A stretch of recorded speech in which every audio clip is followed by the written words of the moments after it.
Hey, I'm Meghann Scully, and this is the Limerick Post Show. We're here in King John's Castle, and I'm joined by Andy and Glover of Keywest. How are you? How are you doing? Welcome to Limerick. Thanks. I love being back. Look at the lovely weather and the view. I know, and we were discussing chicken wings a while ago, which we won't get into. We won't. It's a very hot topic. Now, of course, the reason you're on this road trip all around Ireland is because of this. Yes, our new album, Ordinary Superhero. Tell me all about it. I have to say, first of all, I love the cover and the vinyl as well. And I'm saying I do have a record player. And I'm very excited to give this a go. And of course, the CD as well. Yeah. I still listen to CDs in my car all the time. Do you? When I'm not listening to the radio. Okay. Very good. It's a brand new album. We're very excited to get it out. It's our first vinyl, which is nice because they, as you said, they have seen a resurgence. Yeah. My request for a cassette tape was shot down.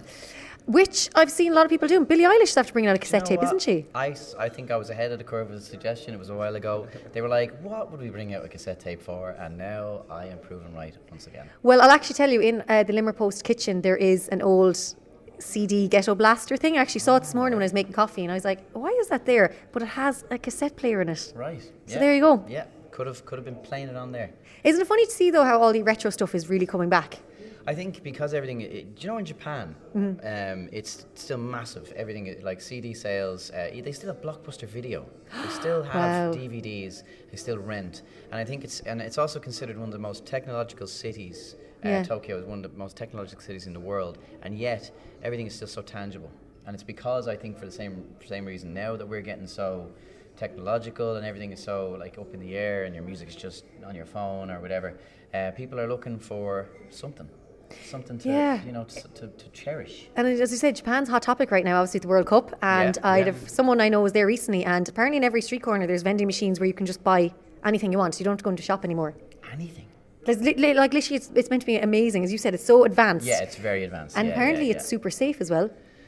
Yeah, I mean, they're really polite as well. Everything's like really well policed, well controlled. I mean, we're heading over. We're going on a bit of a tour of Japan in 2020, and we were trying to convince the label to do the tour around October. Okay. And they were like, why October? I was like, no reason. You should bring it forward. The World Cup is on over there. But I think I actually have loads of people are travelling over, and I'm a huge rugby fan. Obviously, we've got Thomond Park behind us, the home of Munster, and I'm going to know that I'm on social media now in the next few weeks. I'm just going to slowly be not unfollowing people, but muting them all. Because of the amount of rugby talk? Yeah, because they're all there and I'm not. Oh yes, yeah. I mean, we have to get up super early to watch the games. Yeah, and we're actually on tour during the whole thing, so we'll be sort of trying to watch it from different countries as we go, and we're exciting. Big rugby fans in the band, so we're really going to be into that. That's really exciting though, because you'll be late nights, early mornings to get up for the match. Yeah, that's true. So it'll be a less exciting tour than normal then. It'll be great though to document it. We'll actually sleep. You'll remember this World Cup though so well, because you'll be like, and the tour. I'll remember my first tour ever. It's great. And I went to this place, I went to that place, and then we watched the game here. Yeah. How do you find when you go abroad actually? Do you find mainly at gigs it's all the Irish kind of coming in, they see your name and they're like, oh, an Irish band and Keywest and we know them so well? Or actually no, not in our case. I know that is the case for a lot of Irish bands. They become well known here, and then Irish people who know the band in other places. But for us, because we did so much busking on the streets, and Grafton Street in particular over the years, Dublin has a massive amount of tourists going up that street in the summer. So when people come and see us in France, and we had a gig in Paris last year, just a few months ago, and I was shocked when I got there to find that it was full, because I figured, why would anyone in Paris be coming to see us? And it turns out because of all the French people who watched us on the street, Grafton Street, and then followed us, they were waiting on us to come to France, and the same happened in Germany, and now we're going over to Scandinavia. In Britain we've already seen that happen, but we did a bit of busking in Britain, so we expected to be able to sell some shows, but Europe was a complete shock, so we're very excited. So it's not actually Irish people most of the time, so there is a language barrier then. I have to sort of adjust what I'm saying on stage, learn a bit of the local lingo, a few jokes, and obviously in the Netherlands it doesn't matter, they speak better English than me. So when you say there about learn the language, saying a few jokes, I was just thinking that, do you remember that scene in Love Island when he starts dating the girl, she doesn't speak English and he doesn't speak her language, and then they both try learn each other's language, but they keep getting it wrong, and all the subtitles in, it's just hilarious. Is this going to get real over now? Are we talking about Love Island the show? Did I say Love Island? Love Actually. Okay. all right, I'm back. I Love Actually. That scene in Love Island, and both of us went, uh-oh. Love, and then I was like, did they not see Love Actually? Love Actually, sorry. Love Actually, yes, I do know. Sorry, do you remember that scene? And he's Colin Firth, and he's like, they're saying everything wrong, and then it all comes out, and it's like the lost in translation bit. Yeah, I love that scene. So I look forward to seeing some of this translation stuff on stage. Yeah, it's interesting. I would often talk to some of the audience members first. I would just sort of pull them aside and say, listen, this is what I'm going to say. Is that correct? They'd fix it.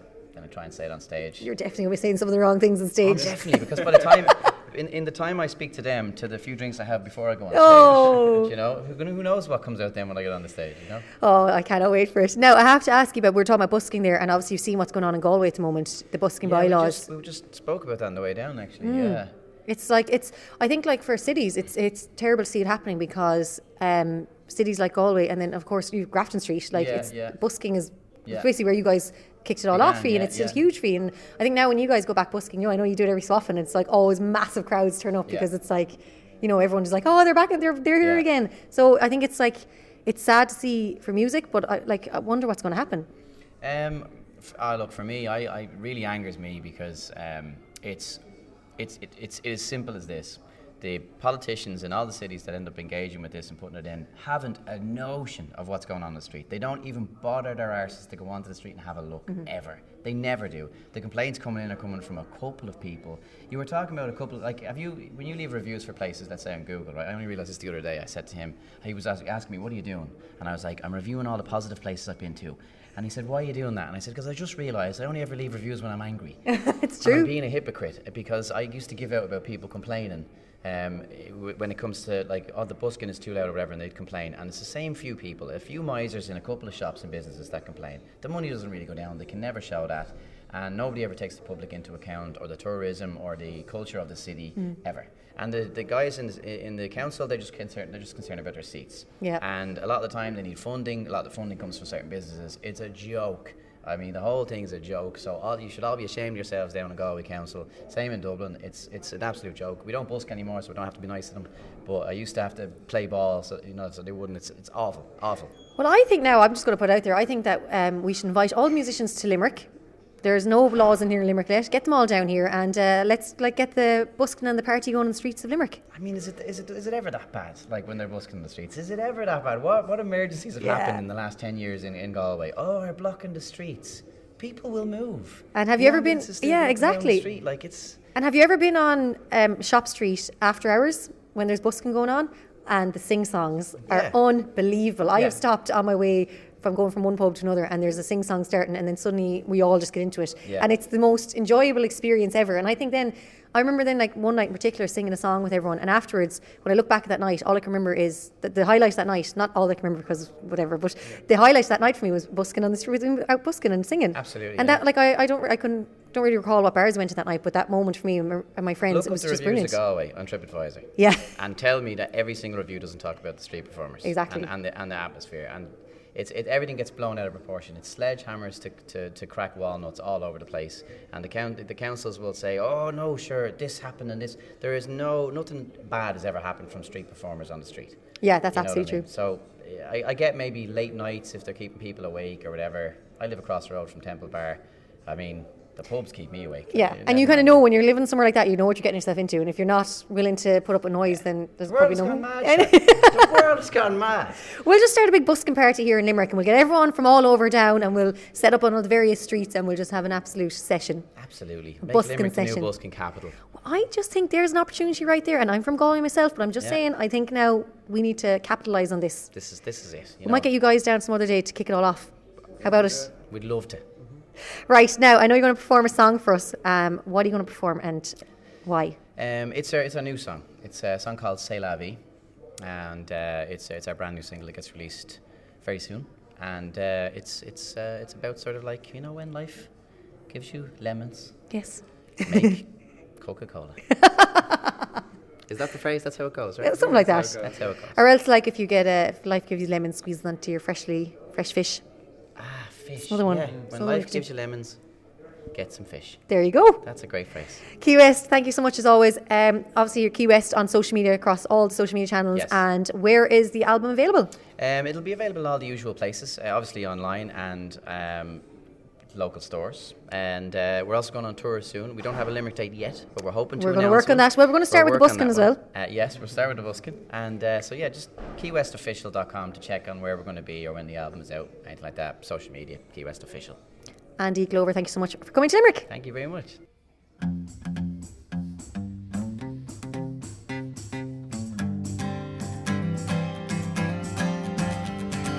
Don't believe in miracles, I don't believe in luck.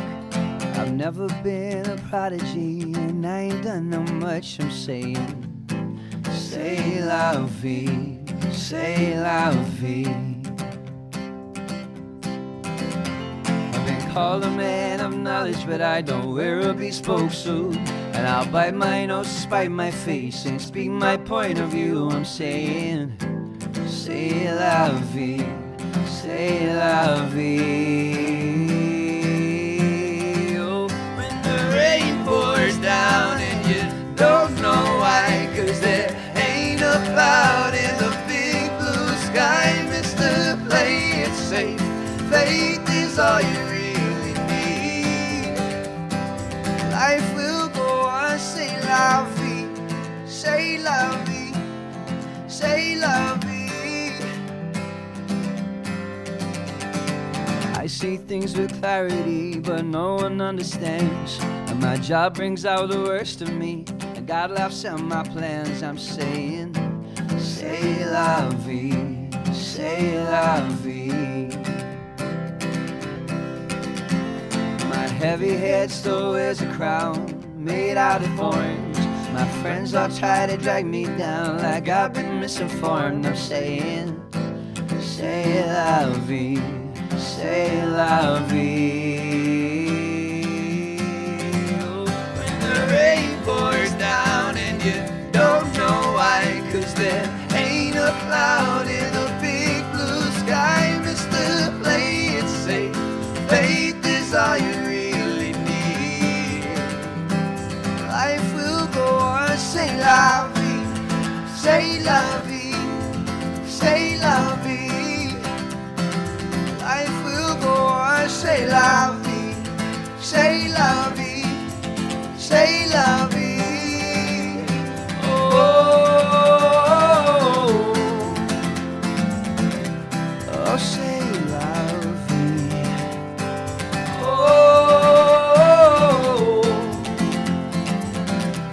Oh, say love.